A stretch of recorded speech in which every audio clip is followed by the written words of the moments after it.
And per board regulation, we must have a teacher workday on election day for presidential election years. So all three options included a teacher workday on election day for 2020. So could I just suggest that's great, because I got so many calls because I had one school that had a lot of people at it last November. So it's great that we do that on our every 4 years, but can we, for future calendar considerations, can we try to do that as well? I know we don't have that many schools impacted, but it really made a huge difference to those schools that were impacted this year. Yeah, we can absolutely take that into consideration for future years. Thank you. Any other questions? Okay, is there a motion? Unless the superintendent has some follow-up comments? Okay, I move that we accept the recommendation for option C that's been presented. Second. all right, any discussion before we move to a vote? I just know it took untold number of hours to put this jigsaw puzzle together, and I want to thank you for your leadership in the process, and Mr. Strain for what you've contributed, and just everyone on the committee who put this together, and everyone in the community who weighed in. Thank you. Okay, all right, all in favor of the motion, let it be known by saying aye. Aye. Oppose? Okay, thank you. Thanks. We now move to reports and information items, and we have one item in this category tonight. And that is the superintendent's budget recommendation for the 2019-2020 Charlotte-Mecklenburg Board of Education budget. I turn to the superintendent to present his budget recommendation. So you're the one that invited Commissioner Leak. Commissioner Leak has a standing invitation from my perspective, so she didn't need the invitation. All right. All right. So I'm going to ask Sheila Shirley to join me. We'll split this presentation up by to the board. I'm going to do some introductory comments, then I'll ask Sheila to weigh in on some of the heavier financial issues, and then I'll speak to you about the recommendations for the 2020-21 budget year. So I don't know how to get it up. Oh, it is up there. I can't see it here. All right, so thank you. This is going to be interesting for me. I think. You want to go over there? No, I don't. I'll just do this. I think it's really important for us to know that in this school system, this board, as well as all of the staff members that are privileged to serve our kids, believe that our kids should matter most in this community. That if we're about changing the trajectory of a community, you begin with its young people. And so we're working very hard every day to improve the lives of young folks. When you present a budget, all too often people get caught up in the numbers and they lose sight of the stories behind the numbers. And that's really where we want to go with this budget presentation tonight. We want to talk about stories, but stories not about yesterday, stories about tomorrow, because that's where our kids will live. And so we're going to spend a little bit of time tonight talking about numbers, but again, it's not really about counting. What it's really about is what matters most to us, and that's our kids.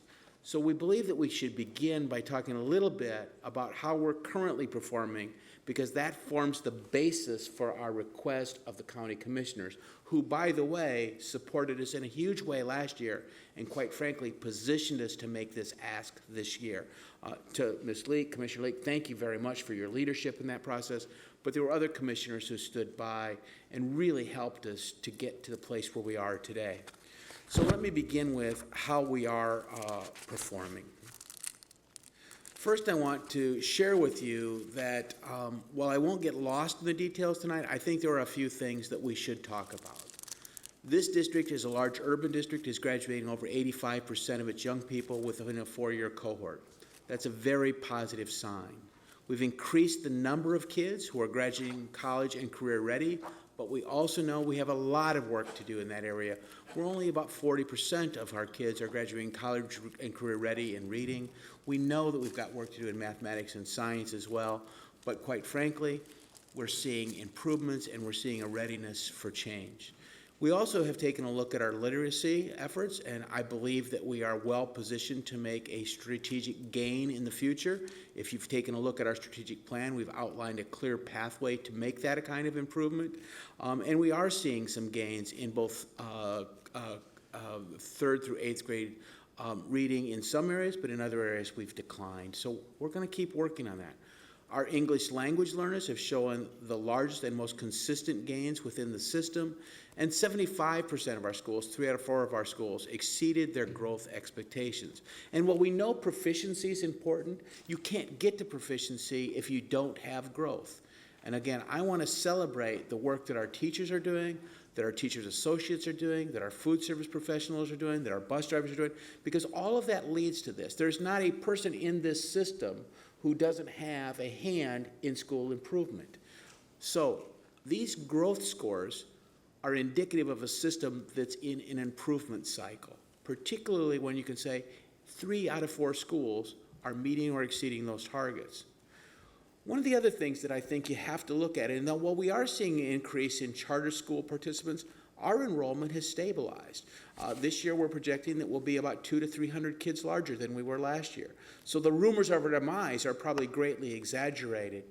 When we take a look at some of our data dashboards, we can see that while our graduation rates are not necessarily equal for all kids, what we can say is that we're beginning to add substance to the phrase that there's guaranteed viable curriculum, that our diplomas are beginning to mean something again, that when you walk across the stage, you are going to have the skills and readiness to contribute and participate in a 21st century economy. Are we there yet? No. But are we on our way? Absolutely. The evidence of that you'll see in just a moment when I show you a slide on our career and college readiness, particularly as it relates to CTE. When we take a look at some of our college and career readiness, I referenced this earlier, we're not where we need to go, but one of the things that we know is this informs the work that we have to do, which you see reflected in our strategic plan. I think for one of the first times in CMS's history, we have all of our resources aligned, not only our strategic plan, but our budget request and our board and staff goals. So this is a chart that you've all seen before, but what this really says is that this year alone, in the first semester, 2,600 of our kids have earned industry-based credentials. This is a powerful testament of the value of our diplomas. Our young people are graduating at higher numbers, ready to enter into the world of work or go off into college or other options, whether it be military service or others. Again, the contrast to this, at the same point last year, only 1,200 kids had earned of this degree. So I think this is really important for us to take a few moments on and think about, because quite frankly, as I've gone around this community, a lot of the employers have said to me, how are your kids being prepared to enter into the world of work? And I think this statement, this slide begins to show some of that. So what is our way forward? I will tell you that when I talk about alignment, one of the things that I'm particularly proud of is this board's embracing of equity. You know, there are some who say you took too long to come to a plan, but I will tell you the work of equity is not easy work. It demanded a thoughtful approach. And so to this board, I want to say thank you for the work that you did on establishing an equity plan. I want to say thank you to our staff who have embraced equity, because they realize that the greatest inequality is to treat everybody equally. And so we're very excited about the fact that we are differentiating instruction, that we're personalizing learning for kids, because it allows us to stay very focused on this goal of equity. And all the time we're working on that, we're working on creating a stronger culture, a culture that supports and envisions all kids, not just the rich kids or the kids who have privilege, but the kids who come to us from really challenging backgrounds. Whether or not they are black or brown or white, it doesn't really matter to us, whether they're Asian kids. What we're trying to do is create a culture where all kids feel valued and all kids feel accepted. So these two cross-cutting factors of equity and culture mean the world to us, and quite honestly, they form the backbone for everything that we're trying to do. And we're trying to do this through really 2 strategic priorities, and that is we're really focused on the classroom that happens between teachers and our kids. We know that we have to do a lot of work to support our teachers so that they can deliver the services that our kids deserve. So we're working hard on that. We also know that to this board and to this community, we have to be accountable. So we're working on the performance measures. What's really important to me is that the board sees that you've set this direction. Your 3 goals are guiding everything that we do. And you take a look at that. Every student graduating with meaningful employment or higher education opportunities, that's what this community is demanding, and that's what you've said to me time and time since I became your superintendent. You've talked to me about having rigorous curriculum for our kids in diverse communities. So we're working very hard on that. You know, since almost day one, I've talked about a guaranteed and viable curriculum. What that really means is that Math 1 is Math 1 is Math 1. That we don't have the bigotry of soft expectations in some schools that are leading some of our kids to be crippled academically and then in a performance measure going forward. So we're working really hard on making sure that every kid has access to a rich, diverse, and rigorous curriculum. And then we also know that the 21st century is an unforgiving environment for many kids. We also know that many kids come to us from really stressed home lives, stressed environments, challenging situations that are based on things that are out of their control. And this board has been relentless in saying to me, you've got to do more to support our kids in terms of the social and emotional health of kids. So to the board, I say thank you for those 3 goals because they form the basis of all the work that we're doing. I think our community is in line with these goals. I think our community will be proud if we act on them with integrity and with fidelity. I mentioned the alignment. This is really hard to see from wherever you are, but we have hundreds and thousands, in fact, copies of our strategic plan. We hope all of you in the audience will take one home because this is a very simple document, but it's a profound document in the sense that it's a call to action, and you can clearly see what we're trying to do for all of our kids by looking at it. Finally, it's important to stop for just a moment and think and be thankful for where our resources come from. And so for that, I'm going to turn to Sheila Shirley, who's going to walk through this. And I'm going to apologize. Sheila and I haven't dress rehearsed, and I'm driving the car. So I might speed her up or slow her down, but we're going to get there together. So it's Sheila, fine. you go ahead. I'll let him drive. So where does our funding Okay. come from? Oh, sorry. I'm just kidding. So the first slide outlines where our funding actually comes from, the breakdown of the operating budget here by funding source. You can see that state provides 58%, federal and other about 8%, our county at 33%, and other and special revenue make up about 1% of our overall operating budget as proposed at $1.6 billion. The funding and how it's used is outlined in the next slide, this being again for our proposed budget. And what you can see is salary and benefits make up 84% of our budget, very consistent with prior years. Purchase services at about 8%, supplies and materials at 4%. And the charter school pass-through, you'll notice, represents about 4%. We are expecting charter student enrollment next year, an increase of 1,552 students, and so we've added $6.2 million to our operating budget to accommodate that. If you take a little deeper dive into the salary and benefits, it shows that of that 84% of the salary and benefits, more than 89% of that is allocated for school-based staff. So you can see the big blue box there of our portion of the pie of 72% being the largest segment. That is our certified staff, our teachers. You can see the details there, counselors, social workers, et cetera. The enrollment is holding steady over the past several years. It has increased by 10% over the last decade. On a per pupil basis, you can see our ranking in 2018, North Carolina ranked 39th. We were up from 43rd in 2017, so definitely a positive movement there.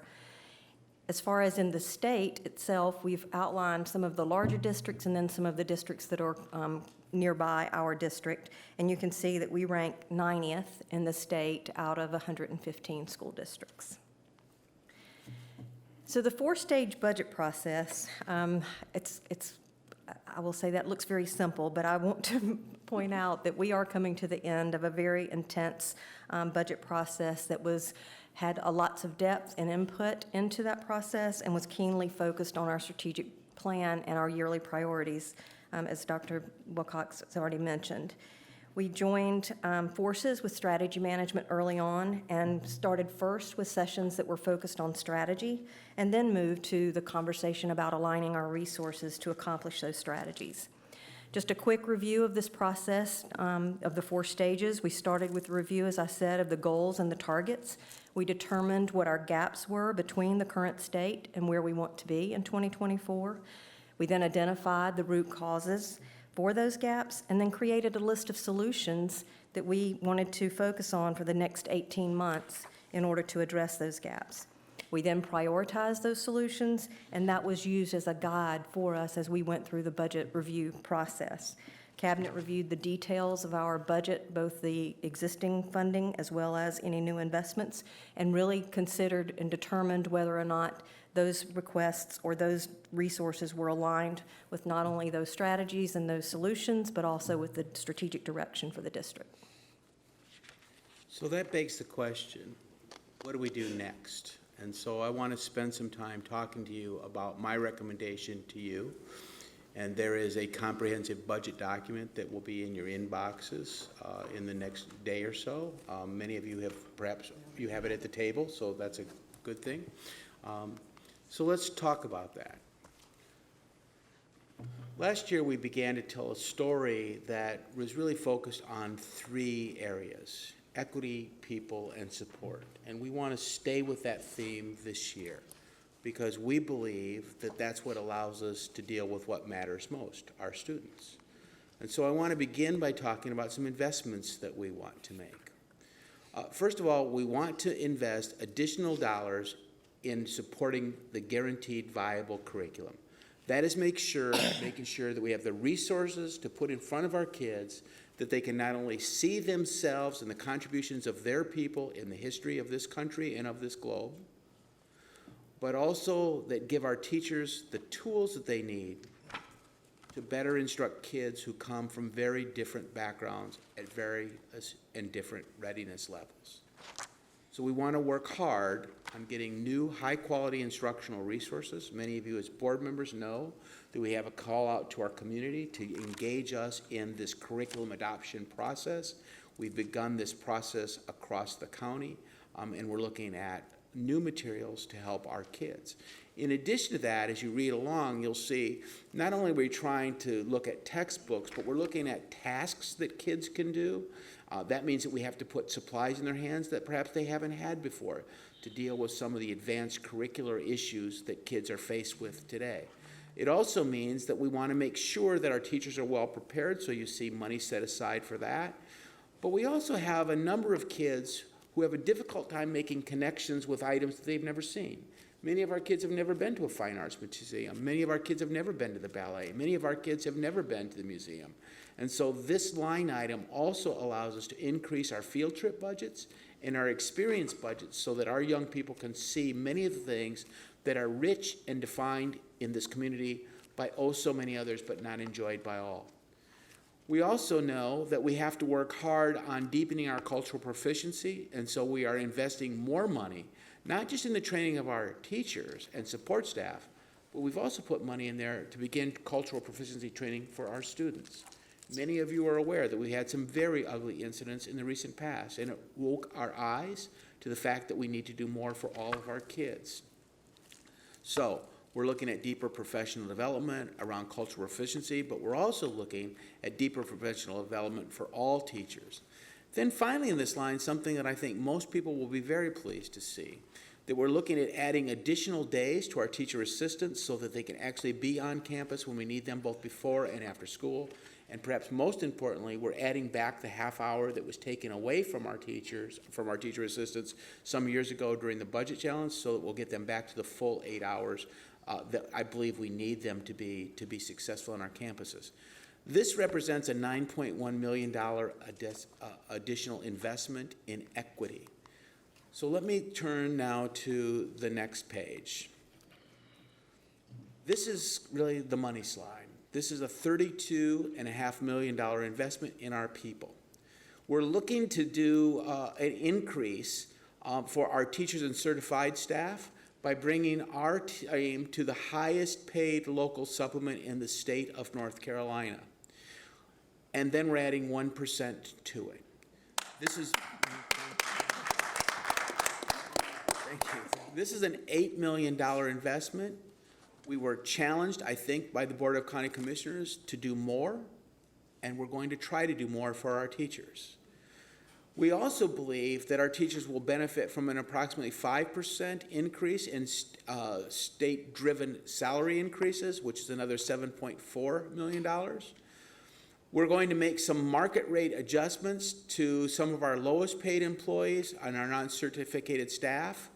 We are going to move to a minimum pay in the district of $13.22 an hour for our hourly staff. One of the things that people say to me is, Dr. Wilcox, why didn't you go to $15 an hour? Because that seems to be the number that everybody's talking about. But one of the things that we had to look at is when we began to move people up on the schedule, we had veteran employees here that young employees would pass right by. And so we had to deal with the issue of compression. So this adjustment is going to not just get a starting salary of $13.22 per hour, but it will also move many of our veteran employees further ahead. So this is really phase one on the way, but it is a substantial lift for this district because you'll see that alone is almost $10 million for us as a district. This means that custodians, teacher assistants, groundkeepers, and all kinds of other folks, whether they be in food service, whether they be in some of our other capacities, are going to see a substantial increase in compensation. I've already mentioned that we're increasing the teacher assistants from 37.5 hours to 40 hours weekly. This will also add some increased compensation to those employees. We are looking at the local supplement for state-provided enhancement teachers. As many of you know, we'll get an additional 60 enhancement teachers, I believe, this year. Sheila, isn't that correct? 90. 90? Okay.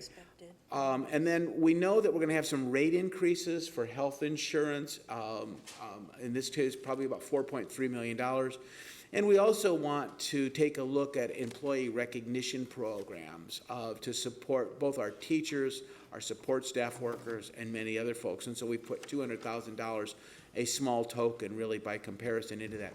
But this is a $32.5 million investment in our folks. It's our largest single investment in this budget. I also, though, know that sometimes what happens to folks is they see a number like $32 million and you're going to make everybody rich. Everybody's going to be running around here with just bags of money.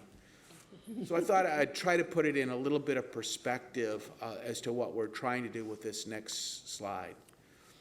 So what this next slide says, that if you're a first-year teacher in this district and this compensation package stands, you'll make an additional $2,400 a year, or about $11 more a day. No one's going to run home with a bag of money.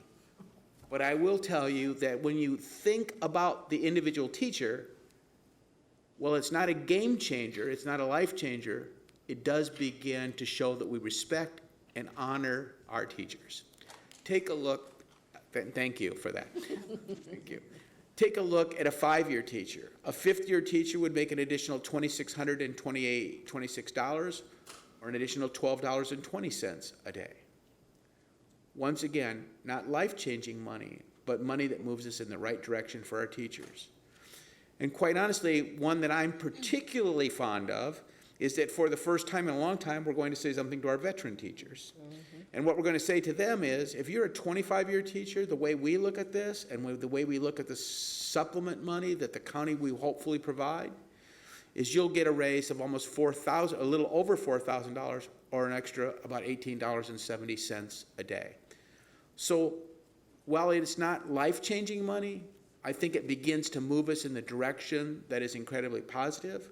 If we also stand with our teachers as they lobby for more money across the state, I think we can do something significant this year for the teachers of Charlotte-Mecklenburg school system. Finally, we have to continue to invest in our young people and, quite frankly, the adults who are privileged to serve them. And so we are looking at spending an additional almost $6 million on social workers, counselors, psychologists, and working with some of our partners, communities, and schools to expand their footprint to better reach and teach our kids. We're also looking at some issues around school safety and security, phase 3. We're looking at increasing the number of community associates and adding some additional SROs. We're looking at improving our digital monitoring services of our campuses. And then as you look down here and you look at this wonderful set of campuses that we have, we've got to do a better job of keeping them clean and safe. And one of the ways that you do that is by making the load that our custodians have more reasonable. So we're going to add 37 custodial positions, and we're also looking at an on-site maintenance staff person at some of our largest facilities so that we're not having to call in outside services every time something happens on a campus. In essence, it's like having a building-based engineer to really troubleshoot and lead some of the work. We also know that the challenge of homelessness has picked up in this community. We also know that we're working harder to reach pre-K students, and so we're going to budget additional transportation dollars for them. We're looking at how do we improve some of our backroom services so that we're better able to respond to our teachers with important questions, our support staff members. And so we're looking at modernizing not just our HR processes, but our business information. That includes payroll services, fiscal management, and some of the, honestly, being able to answer some of the questions that board members ask in a more real-time availability. We're also looking at the fact that we are going to have some additional facility space as we put new schools online and repurpose some facilities, so we have to have additional maintenance staff. And then one of the things that we're really looking at, just really as a convenience to our folks, but there's also, I think, a time issue that's associated with moving to a single sign-on platform so that when you use our technology resources, you're not signing in, signing out of multiple applications. You simply sign on one time. For our teachers, for our students, I think it will be a changing experience for them. All in, these investments total $22.1 million. And so as you take a look at this, I'm going to let Mrs. Shirley talk a little bit about this page that she's prepared for us. This outlines the total proposed budget, again, by revenue source. You can see the total for the operating budget is $1.6 billion. That does represent a 7.6% increase over the prior year, again, aligned to the investments in equity, people, and our student support. I want to highlight for the enterprise funds, you see the total of their revenue streams there. For child nutrition services, we do have proposed a 50 cents per lunch meal increase. It's been quite some time, I think it was 2013-14, since we had an increase in the child nutrition meal price. That does not mean we will still have free universal breakfast for all students, and students that are participating in the CEP program, those schools will not be impacted, nor will any free or reduced lunch price be impacted. There's also, for the after-school enrichment program, a $7 increase per week for both the morning or the afternoon session for the ASEP sessions. So our total proposed budget is $1,730,992,387. So the scale of investments, we think, have to match the potential of our students. So it is a big ask. It's almost $70 million in additional revenue for the school system. But we believe our kids are worth it. And so we are going to go boldly into the 2021 year. We certainly need the assistance of our commissioners, but we also need the assistance of our community to say, this is important, to honor our teachers, to honor our facilities by giving them the care that they need, to do the kinds of things that a 21st century school system must do to serve its kids well. I believe that our kids need us to make these investments. I think our kids will be thankful that we make these investments in the years ahead. So I want to call to your attention the fact that this is simply a superintendent's recommendation. The board will be asked to make a final board recommendation that we'll then take to the county commissioners. But I wanted to point out a couple of things. On April 3rd at Mallard Creek from 6:30 to 8, we'll have a community workshop where we'll lay out our budget, our proposals, and we'll ask for community and board input. We will also ask again on April 11th at Crown Point Elementary School at 6:30, and we'll again run till 8 o'clock. A little bit later in the week, we will have a website that has all of these resources available so that people can come well-informed to these sessions, and that will be at ourkidsneedus.org. We will also have up a survey link so that if people want to weigh in on budget priorities, they may do that. I'd also remind the board that on April 9th, we meet in a workshop session, and we'll be talking about the budget once again, and that is an open public meeting. Again, not for public participation, but it is an open public meeting. So I would encourage our community to dig into this budget, to ask any of the senior staff questions about the budget. And again, we'll do our very best to answer those questions, not just privately, but at these workshop opportunities for our community. And with that, I'll turn it to the board, knowing that most of your questions will be formulated after you've had time to review these documents, but I wanted to make sure that you had a clear outline of the presentation.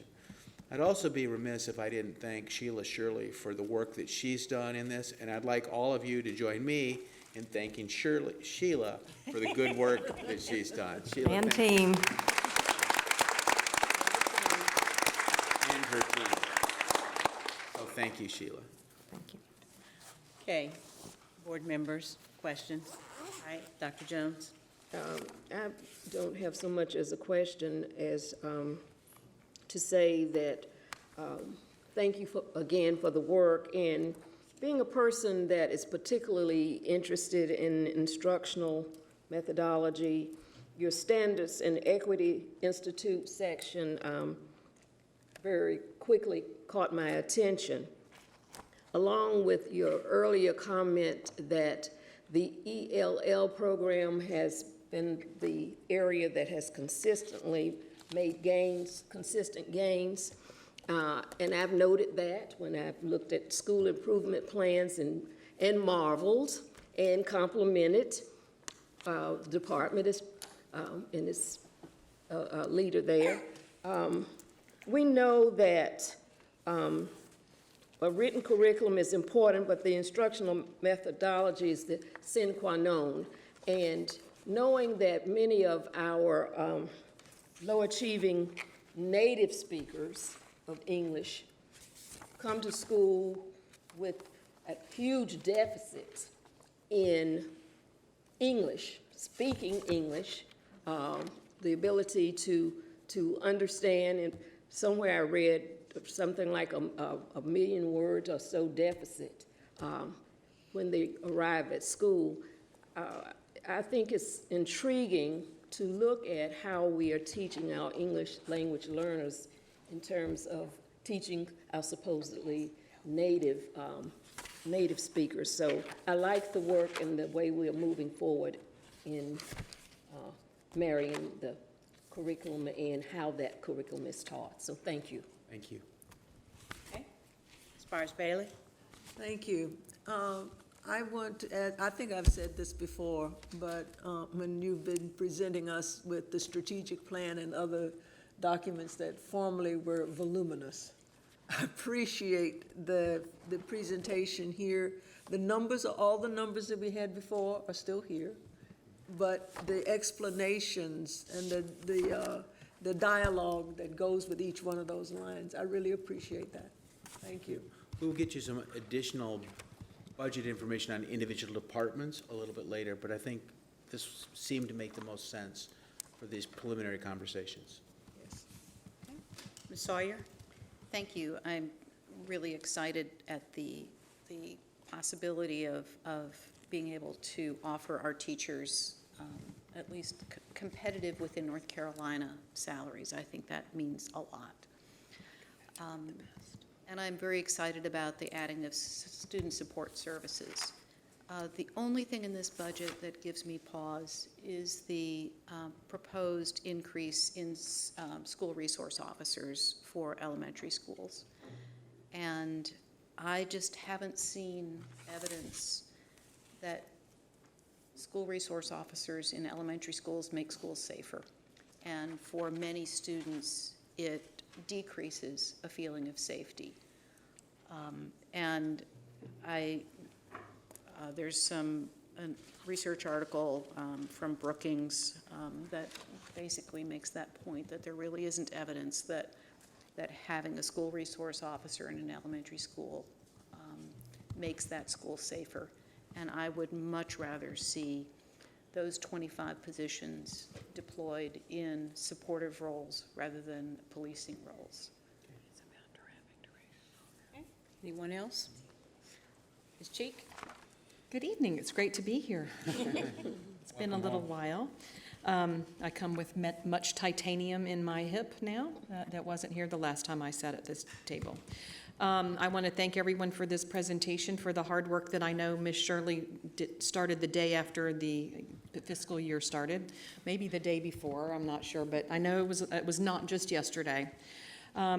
I'm excited about the way you have this laid out so that we can present it to the community as a way to, honor and celebrate our employees and all the different steps there, and then targeting students and just kind of really making sure that the budget is very succinct with the strategic plan and with the levers that people identify with. People want to know, are we taking care of our teachers? People want to know, how are we taking care of mental health, the mental health crisis? I really wasn't going to get into the school resource officers, but when I look at that, it's really not about inside the school as much as it is outside the school, talking about traffic safety, and we have great problems with many, many of our schools, and to have resource officers there to provide traffic control, and there's a lot of relationship building that can happen too when there's a school resource officer with our smaller children, our younger students, that can maybe break down some of the barriers that we have in our community towards law enforcement. So I'm not going to have any bellyache over that either. I'm not going to say I support everything yet because I'm not there yet. I'm anxious to hear what we say, what is heard up at Mallard Creek and throughout the community as this document's been spread. But I think this is a great way to present the need. And the one thing that Tom Tate, former Representative Tom Tate, used to always say is, are we asking what we need to, are we asking for everything we need? Or are we just asking for what we think we can get? So are we asking for everything we need? It's an interesting question because we were asked that question some time ago by one of the county commissioners, I believe it was Commissioner Fuller. And I provided to County Manager Diorio a spreadsheet that said that if it were a perfect day and we eliminated portables and built new facilities and increased compensation so that we were the highest paid district in North Carolina, and we had the full and we had all the psychologists, social workers that we needed, it was about $1.5 billion. So I would answer the question directly, no, it's not all we need, but I think it's a very responsible request. I'm hoping that people will honor it, but I also understand there are a lot of competitive needs in this county. There is not one thing that we asked for in this that we don't believe we need, but we'll also be guided by the board because clearly, the community is seeing a bit of a divide a little bit around the resource officers. Maybe there's another way to deploy those resources and get the same result. That's why you were elected, and we will take your guidance on that. So, again, the direct answer is it doesn't represent all we need, but I think it's a vital first step, and I think many of our kids will be well served because of the bold action that this board is preparing to take. I appreciate that answer, and I look forward to hearing the feedback from the community and the interaction with my fellow board members as we finalize and really fine-tune this. Okay. Kendall, you have anything you want to say?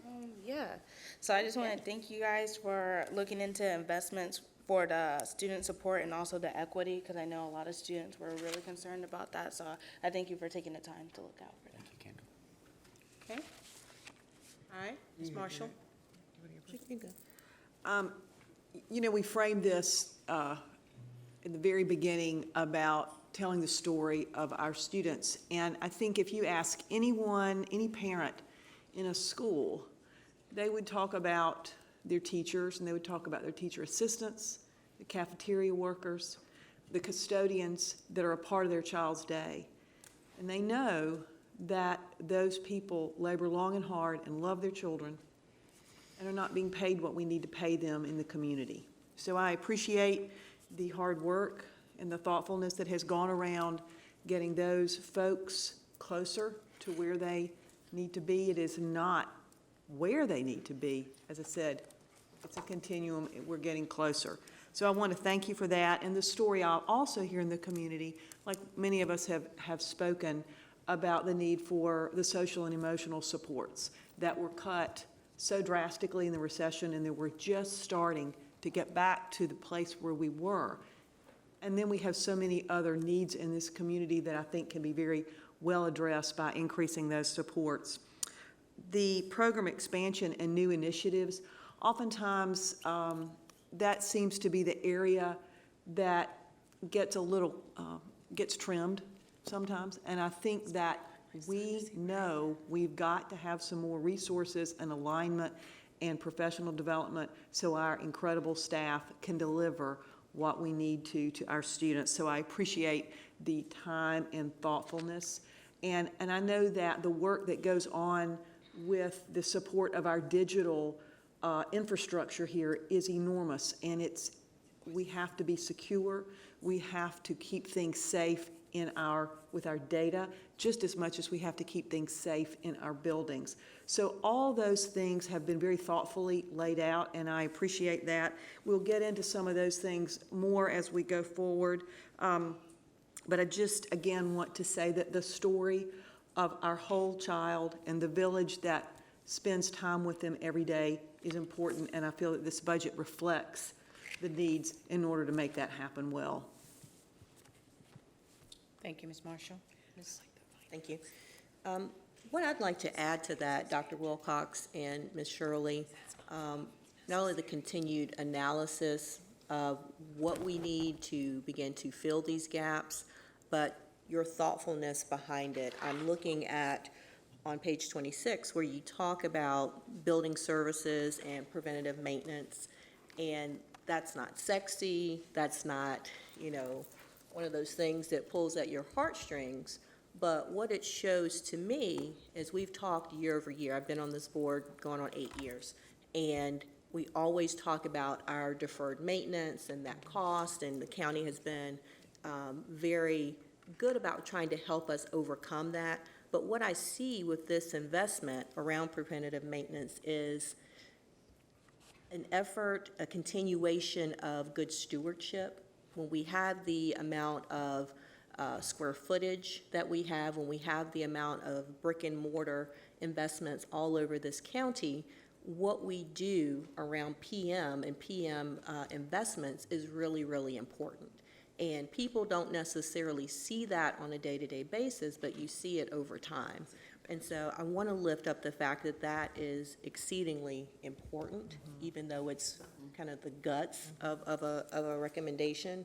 And it's not, again, one of those sexy things, but it's necessary for an organization our size. I think the other thing that's critically important, and we know that we have needs all over the county as it relates to social emotional learning for our students. And so I'm really glad to see that we're continuing that investment. We've had a number of fits and starts. We've had some multi-year requests filled, but that we can begin to chip away at this in a systemic way is really, really important. And I think just continuing to draw people's attention to, when you think about these types of roles, school counselors, the national recommendation best practice is 250 students per person. For social workers, 250 per person, and then for school psychologists, 700. And we all know the numbers that we are well above those caseload best practices.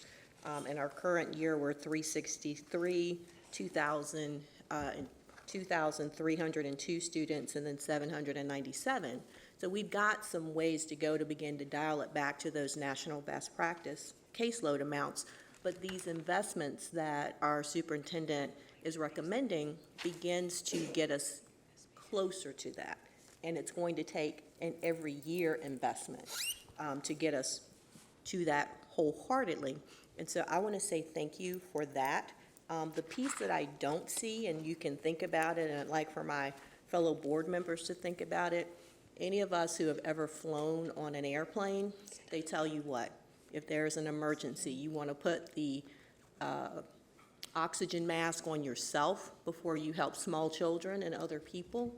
Our teachers need that oxygen, so I want to make sure that somewhere in our budget, we make sure that we are providing supports for them, because they are out on the front lines doing heavy lifting, and we like to think that every day in a classroom is unicorns and rainbows and balloons, but this is hard work, and it can wear on a person. So to make sure that we're giving our teachers and staff members that oxygen that they need to continue to do this very critical work in our community is really important also.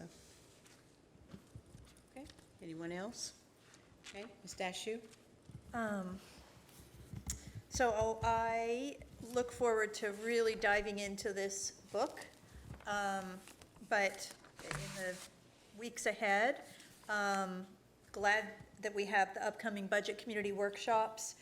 We don't have many people here tonight. To the hardy souls who are here, thank you. You all have a big social media reach, so I hope that you will get the word out to your networks, because it really is important to me, and I believe to all of us, to hear community input in this budget ask. The things that do jump out at me right away, I just want to quickly lift up this.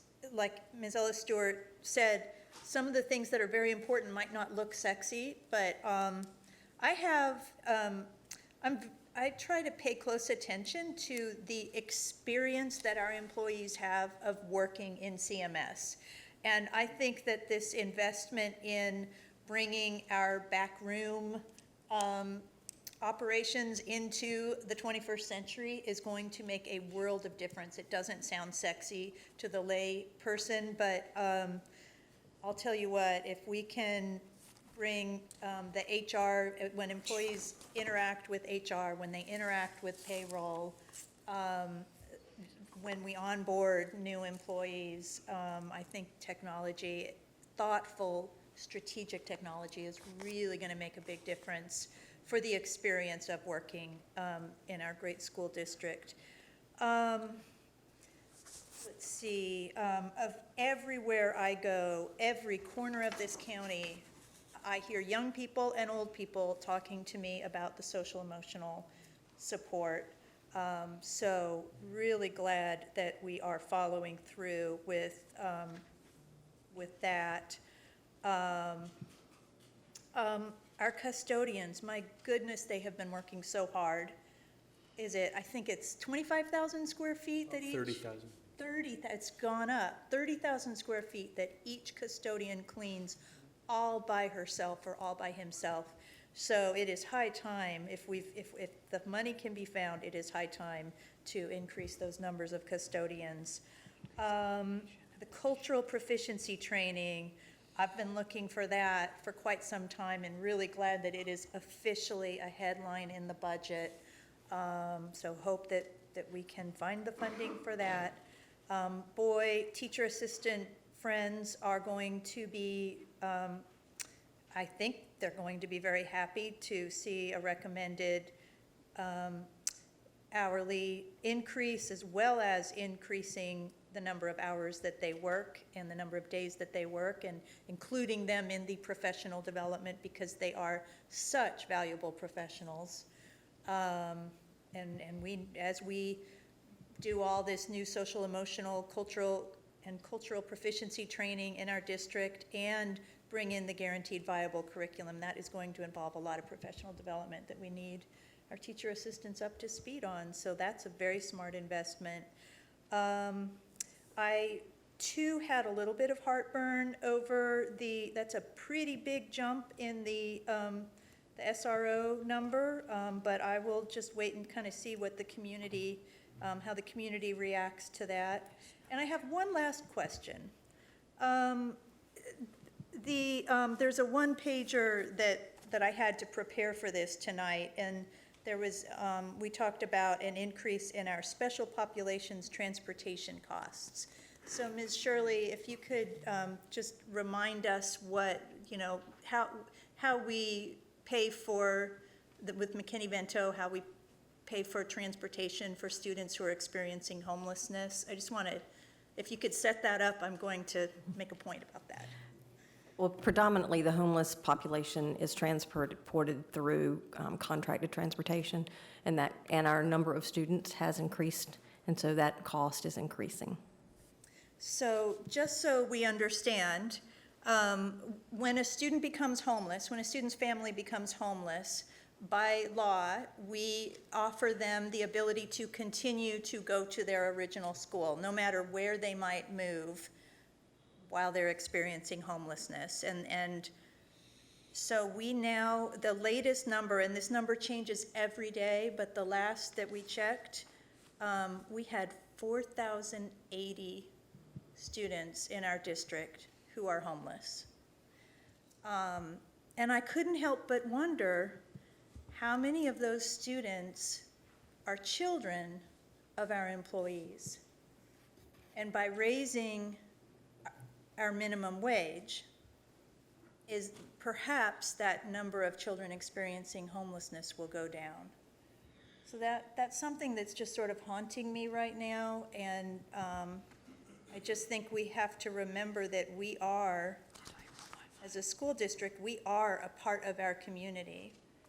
And all the challenges that we're experiencing in our community, we experience in our schools, and a lot of the solutions for what is happening in the community can be found in our schools if we're strategic and really thoughtful and heartfelt in our work. So I feel that that is the process that we're following with this budget, and we're on a good path. And I thank everyone who put so much effort into pulling this together. Thank you, Ms. Dashu. But we also have to remember that also in those numbers of homelessness that's not counted are those families where you have multiple families living together.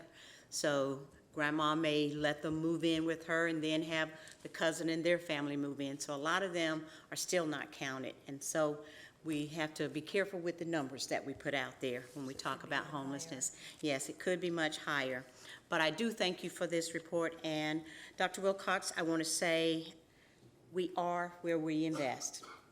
And I see us moving forward with this investment. And I want to also thank you for meeting the challenge that was meted to you by, I'm sure it was given directly from Commissioner Leak, because she was one of those advocates when I was in the classroom that really worked on keeping Charlotte-Mecklenburg at the forefront when it came to our local supplement. So I want to thank you for that advocacy on your part, and hopefully your fellow commissioners will be on board with you when this comes before them. But I also want to say to our teachers, this is a great first step. And now what you do in the classroom got to be stepped up. We're doing what we're supposed to do, so now we want you to do what you're supposed to do. So I thank you for being here, and I thank you for this report, this first recommendation that you've given out to us. Thank you. And I simply want to say thank you to my team, top to bottom. All of them have had opportunities to weigh into this budget, whether it was directly or indirectly. Thank you for the long hours. Thank you for the support. Thank you for the hard work that's enabled us to make this recommendation today. I also want to say that, you know, when we crafted this budget, foremost in our mind were our young people and the adults who are privileged to serve them. And we wanted to make sure that not only were our kids well taken care of, but the adults who are privileged to serve them are well taken care of. So to those of you who are here, I want to say thank you. I want to say let's make sure that we go out and champion this work on behalf of all the kids in CMS. But I think, you know, all too often those of you who are elected don't get a thanks. But quite frankly, if you look at this document, you will see yourselves all over it. It's the individual conversations that we've had. It's the workshops that we've had. It's the community meetings that we've shared together. This board is stamped all over this because equity and culture are important to you. Academic achievement is important to you. And so I want to say thank you to you as an elected board for the leadership that you've provided in this community. I want to say thank you to our student board member because she has not been shy since day one. And that's a good thing because she, I think, serves as an exemplar to other students that student voice also matters in this process. I will tell you this budget reflects some of the priorities that Generation Nation has shared with me. We also had a group that was here not long ago that talked to us about credit recovery. One of the things that you'll see in here is a guaranteed viable curriculum because we know that the precursor to credit recovery is a great and guaranteed viable curriculum so kids don't need to get to that recovery mode. So I think this reflects a lot of conversations that have gone on in the community. There are a lot of conversations that have to continue. We're going to continue at Mallard Creek. We're going to continue with you on the 9th. We'll then move to Crown Point. Tracy has emailed me 14 times since we've been here, actually text messaged me to say that Dr. Wilcox, Our Kids Need Us is live now. So go ahead and weigh in on this, and Tracy, you can stop sending me that same message over and over again. Thank you. One more time. One more time, just for good. So thank you all. All right, thank you. Thank you, Ms. Shirley. All right. That is all we have for tonight, and if our hearts and minds are in one accord, Motion to adjourn? I do want to say thank you to the choral group from Northwest School of the Arts. Once the group heard them, they didn't want to hear anybody else. That was the group that was chosen. So congratulations to that group. That was wonderful to read that. They're going to provide the music for, it's a play. I can't remember. It came out on the thing on Friday. I didn't get to read it till Sunday. So it was fresh in my mind to congratulate them on that. It's a Broadway play. Dear Evan Hansen. No, I can't think of the name of it. Dale sent it out last Friday. But, all right, is there a motion to adjourn? So moved. Second. All in favor of the motion, let it known by saying aye. Aye. Oppose? We are adjourned. Thank you all for being here.